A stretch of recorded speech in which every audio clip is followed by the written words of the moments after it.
বাংলা সাহিত্যের ইতিহাসে এক উল্লেখযোগ্য ব্যক্তিত্ব হলেন নাট্যকার উৎপল দত্ত।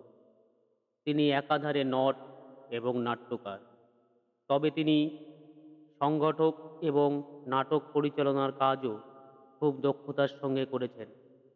উৎপল দত্ত জন্মগ্রহণ করেন ২৯শে মার্চ ১৯২৯ খ্রিস্টাব্দ বরিশালে।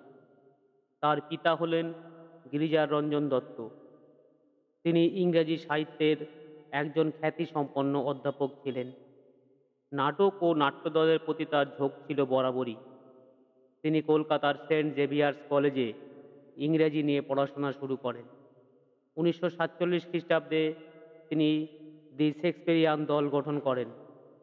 ভারতীয় গণনাট্য সংঘের প্রতিষ্ঠাতা হলে তিনি এর সদস্য পদ গ্রহণ করেন। বিভিন্ন থিয়েটারের সঙ্গেও তিনি যুক্ত ছিলেন। প্রথমে লিটল থিয়েটার গ্রুপ এ নাটক করেন এবং পরবর্তী সময়ে তিনি পিপলস থিয়েটার প্রতিষ্ঠা করেন। উৎপল দত্ত এর চিন্তার জগৎ ছিল মার্ক্সীয় ভাবনার প্রতিফলন। সাম্য ও সমান অধিকারের দাবি নিয়ে তিনি সোচ্চার হয়েছিলেন। ১৯৬৫-তে তাকে একবার জেলেও যেতে হয়। সাম্রাজ্যবাদ ফ্যাসিবাদের বিরুদ্ধে তিনি কথা বলেছেন। শুধু নাটক রচনা নয়, অভিনয়ের জগতেও তিনি সুনাম অর্জন করেন।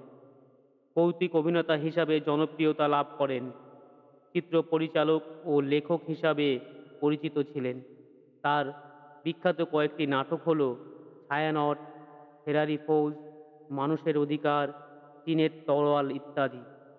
অবশেষে ১৯শে আগস্ট ১৯৯৩-এ তিনি পরলোক গমন করেন। ভালো লাগলে লাইক, কমেন্ট, শেয়ার করবেন এবং চ্যানেলটি অবশ্যই সাবস্ক্রাইব করবেন।